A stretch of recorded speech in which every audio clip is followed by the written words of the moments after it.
નમસ્કાર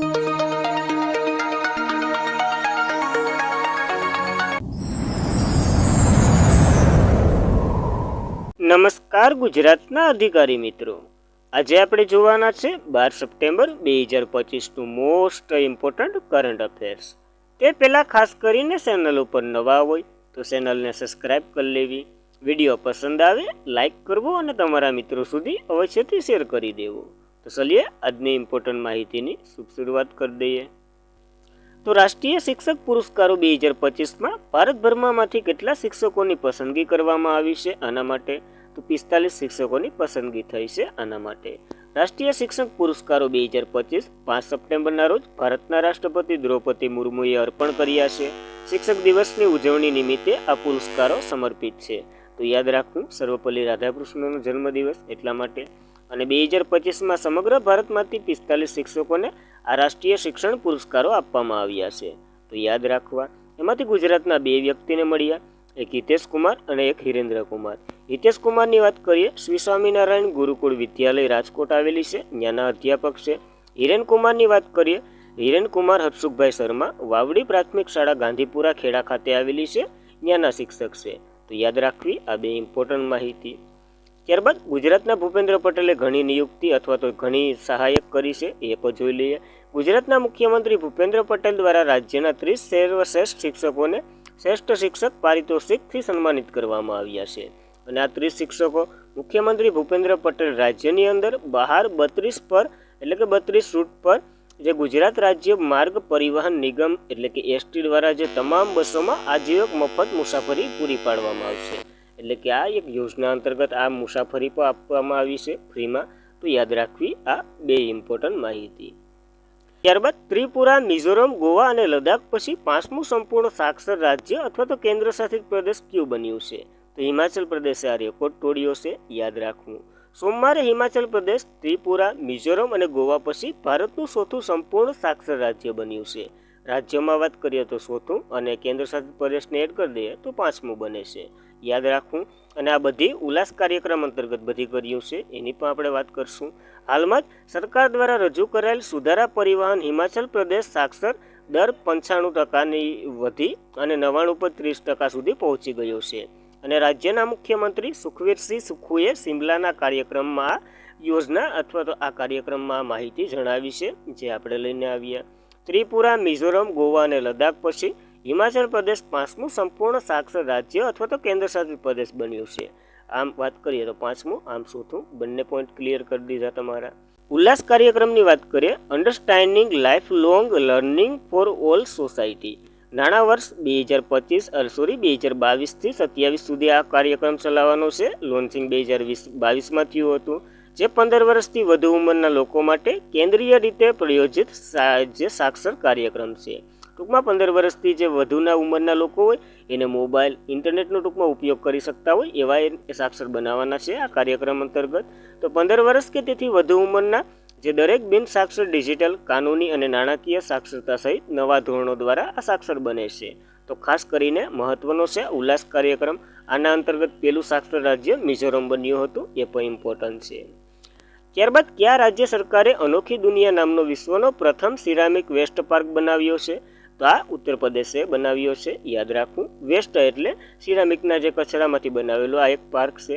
તો ઉત્તર પ્રદેશ રાજ્ય સાથે સરકારે બુંદેલ શહેર જિલ્લાના કુડઝામાં અનોખી દુનિયા નામનો સિરામિક વેસ્ટ પાર્ક બનાવ્યો છે, જે સંપૂર્ણપણે સિરામિક કચરામાંથી બનેલો વિશ્વનો પ્રથમ પાર્ક છે. આ પાર્ક સપ્ટેમ્બર 2025ના અંત સુધીમાં જાહેર જનતા માટે ખુલ્લો મૂકવાની અપેક્ષા ધરાવે છે. તો યાદ રાખવું, આ પ્રોજેક્ટ વૈશ્વિક સ્તરે પરંપરાગત ઉદ્યોગને પ્રોત્સાહન આપવા માટે વન ડિસ્ટ્રિક્ટ વન પ્રોડક્ટ પહેલનો એક ભાગ છે. આ પહેલ કચરાની કળામાંથી ટકાઉને પ્રોત્સાહન આપવા અને વખત પરંપરાગત સિરામિક વારસાને પ્રકાશિત કરે છે. તો ખાસ ઇમ્પોર્ટન્ટ ધરાવે. યાદ રાખવું, આ એક મહત્વનો પાર્ક. ત્યારબાદ બહુપક્ષીય લશ્કરી કવાયત ઝાપેડ 2025 ક્યાં યોજાઈ રહી છે? તો રશિયામાં આનું આયોજન થઈ રહ્યું છે. બહુપક્ષીય છે એટલે ઘણા બધા દેશો ભાગ લઈ રહ્યા છે. ભારતીય શસ્ત્ર દળોની એક ટુકડી બહુપક્ષીય લશ્કરી કવાયત ઝાપેડ 2025માં રશિયામાં ભાગ લેવા માટે જોડાઈ. આ કવાયત 10થી 16 સપ્ટેમ્બર દરમિયાન રશિયાના નિઝની મુલિનો તાલીમ ગ્રાઉન્ડ છે ને અહીંયા યોજાવાની છે. ભારતની ટીમમાંથી 65 જવાનોએ ભાગ લીધો છે. ઇમ્પોર્ટન્ટ. સાપેડ 2025નો ઉદ્દેશ્ય રાષ્ટ્રવર્ષ લશ્કરી સહાય, આંતરરાષ્ટ્રીય કાર્યક્રમનો વધારો. આ કવાયત યુદ્ધ, આતંકવાદી વિરોધ યુક્તિ, તકનીકો અને પ્રક્રિયાને આવરી લે છે. હવે આતંકવાદી વિરોધી આ કાર્યક્રમ છે એ માટે હા છે. ભારત અને પાકિસ્તાન, એટલે ભારત તો વાંધો નહીં, પણ પાકિસ્તાન સહિત બીજા 20 દેશો આમાં ભાગ લઈ રહ્યા છે. તો જે શું કહેવાય, હવે દર 4 વર્ષે આનું આયોજન થાય છે. જે આતંકવાદ ફેલાવે એને પણ આમાં એડ કર્યો, યાદ રાખવું. પીએમ મોદીના જન્મદિવસ નિમિત્તે સ્વસ્થ નારી સશક્ત પરિવાર અભિયાન શરૂ કરવાના છે મોદીજી. તો મોદીજીનો બર્થડે ક્યારે હોય? તો 17 સપ્ટેમ્બરે હોય, યાદ રાખો આપણને. કે પ્રધાનમંત્રી નરેન્દ્ર મોદીએ આ મહિનાની 17મી તારીખે સ્વસ્થ નારી સશક્ત પરિવાર અભિયાનનો પ્રારંભ કરશે. આ ઝુંબેશ 17 સપ્ટેમ્બરથી 2 ઓક્ટોબર સુધી ચલાવવામાં આવશે. 2 ઓક્ટોબરે એક મહત્વનો દિવસ છે, કોમેન્ટ કરી દઉં, જેમાં દેશભરમાં 75,000 સહાયક આરોગ્ય શિબિરો ગોઠવવામાં આવશે, જેમાં મહિલા, વૃદ્ધો વગેરેની તપાસ અને સારવાર થશે. આનો ઉદ્દેશ્ય મહિલા અને બાળકોને સ્વાસ્થ્યમાં સુધારો લાવવાનો છે. આ સાથે 17 સપ્ટેમ્બરે દેશના તમામ આંગણવાડી કેન્દ્રો અથવા તો જે આંગણવાડી હોય ને એમાં પોષણ મહિનાની શરૂઆત થાય. અને પોષણ મહિનો આપણે આ સપ્ટેમ્બરે જ ઉજવીએ છીએ. અને 1 થી 7 સપ્ટેમ્બરે પોષણ સપ્તાહ પણ હોય, તો એ પોઈન્ટ યાદ રાખવો. આમાં મહિલા અને બાળકોને પૌષ્ટિક ખોરાક અને સ્વાસ્થ્ય વિશે જાગૃતિ કરવામાં આવશે. તો ખાસ ઇમ્પોર્ટન્ટ ધરાવે, યાદ રાખવું. ત્યારબાદ ફ્રાન્સના નવા વડાપ્રધાન સેબેસ્ટિયન લોકોનું થયા છે. જોઈ લઈએ. ફ્રાન્સના રાષ્ટ્રપતિ ઇમેન્યુએલ મેક્રોન છે, જેને મંગળવારે વડાપ્રધાન તરીકે વફાદાર સેબેસ્ટિયન લોકોનું નામ આપ્યું અને એ બની ગયા, જેઓ ફ્રાન્કોઇસ બેરાઓનું સ્થાન લેવાના છે. તો ઇમ્પોર્ટન્ટ નિયુક્તિ છે. ફ્રાન્સની વાત કરીએ, કેપિટલ પેરિસ, ચલણ યુરો અને રાષ્ટ્રપતિ ઇમેન્યુએલ મેક્રોન. પીએમ સેબેસ્ટિયન લોકોનું છે. તો યાદ રાખવા આ ઇમ્પોર્ટન્ટ નિયુક્તિ સાથે ફ્રાન્સ વિશે. ત્યારબાદ કયા દેશે ઓફેક 19 જાસૂસી ઉપગ્રહ લોન્ચ કર્યો છે? તો ઇઝરાયેલે લોન્ચ કર્યો છે, યાદ રાખવો. તો ઇઝરાયેલે 2 સપ્ટેમ્બર 2025ના રોજ પોતાનો નવો જાસૂસી ઉપગ્રહ ઓફેક 19 ભ્રમણ કક્ષામાં લોન્ચ કર્યો. આ પ્રક્ષેપણ ઇઝરાયેલના પાલમાસીન અવબેટ પરથી લોન્ચ કરવામાં આવ્યો. ઓફેક 19 એક સિન્થેટિક અપર્નસ રડાર ઉપગ્રહ છે. અદ્યતન દેખરેખ ક્ષમતા વધારશે, સૈન્ય માટે મદદ કરશે. કોઈના રડાર આપણે ખબર છે ને, રડાર તો શું કામ કરે તમને ખ્યાલ જ છે. તે સફળતાપૂર્વક ભ્રમણ કક્ષામાં પ્રવેશ્યો, પ્રથમ ડેટા ટ્રાન્સમિશન કર્યો અને તમામ પ્રારંભિક પરીક્ષણો પાસ કર્યા. ઉપગ્રહ બધા જ હવામાન દિવસો અને રાતનું ઊંચું રિવોલ્યુશનની છબીઓ કેપ્ચર કરશે અને ઇઝરાયેલને મોકલશે. કોઈની મિસાઇલ બિસાઇલ આવતી હોય તો એ મોકલશે. ઇઝરાયેલની વાત કરીએ, કેપિટલ જેસલમેર છે, ચલણ નવું સલેક છે, પ્રમુખ આઇઝેલ હર્ઝિંક છે, પીએમ બેન્જામિન નેતન્યાહુ છે. તો ખાસ ઇમ્પોર્ટન્ટ ધરાવે, યાદ રાખવું. ત્યારબાદ કયું રાજ્ય તિરુપતિ શહેરને સ્પેસ સિટી ડિફેન્સ હબ તરીકે બનાવવાની યોજના ધરાવે છે? તો આંધ્રપ્રદેશ બનાવવાની યોજના ધરાવે, યાદ રાખવું. આંધ્રપ્રદેશ સરકારે તિરુપતિમાં એક અવકાશ શહેર અને માડાકાશીમાં 2 મુખ્ય સંરક્ષણ ઉત્પાદન કેન્દ્ર સ્થાપવા માટે મહત્વાકાંક્ષી યોજના ધરાવે. આ માટે એને પ્રોજેક્ટ માટે એને 37,000 કરોડ રોકાણ આકર્ષિત કર્યું છે, યાદ રાખવું. રાજ્યભરમાં અવકાશી ટેકનિક અને સંરક્ષણ ઉત્પાદન માટે એક મુખ્ય કેન્દ્ર તરીકે સ્થાપિત કરશે.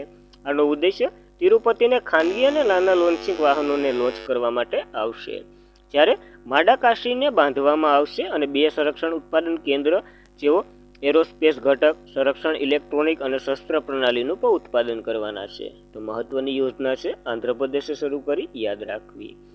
ત્યારબાદ કયા દેશના ભૂતપૂર્વ રાષ્ટ્રપતિ બરાક ઓબામાને 2025 ક્રિએટિવ આર્ટ એમી એવોર્ડ મળ્યો છે? તો અમેરિકાના છે, આપણને ખબર છે. 2017માં પછી કોણ આવ્યા હતા, કોમેન્ટ કરી દઉં. ઓબામાએ નેફ્ટિંગ અવર ઓશિયનમાં તેમના વર્ણન માટે આ એવોર્ડ મળ્યો છે. ક્રિએટ ઓટર્સ એમી એવોર્ડ નેફ્ટિન ડોક્યુમેન્ટરી અવર ઓશન માટે આ ત્રીજો એમી એવોર્ડ એને મળ્યો છે. અને આ 77માં ક્રિએટિવ આર્ટ એમી એવોર્ડમાં એને મળ્યો છે, ત્રીજી વખત મળ્યો છે. કઈના? તો કે અમેરિકાના ભૂતપૂર્વ રાષ્ટ્રપતિ છે, તો યાદ રાખવા. હવે એક એમી એવોર્ડ હોય ને ગ્રેમી એવોર્ડ હોય, તો બેની થોડીક વાત કરી લઈએ. એમી એવોર્ડ એ TV ક્ષેત્રે આપવામાં આવે, ગ્રેમી એવોર્ડ સંગીત ક્ષેત્રે આપવામાં આવે. તો બંને અલગ અલગ છે, યાદ રાખવું. બરાક ઓબામા 2009 થી 2017 સુધી યુએસના 44માં રાષ્ટ્રપતિ હતા. હાલ તો 46મા નંબરના ડોનાલ્ડ ટ્રમ્પ છે, તો એ પણ યાદ રાખવું. ત્યારબાદ રશિયા પર પ્રહાર કરવા માટે કયા દેશે ક્રૂઝ મિસાઇલ ફ્લેમિંગોનું સફળ પરીક્ષણ કર્યું છે? તો યુક્રેને કર્યું, જોઈ લઈએ, અદ્યતન છે.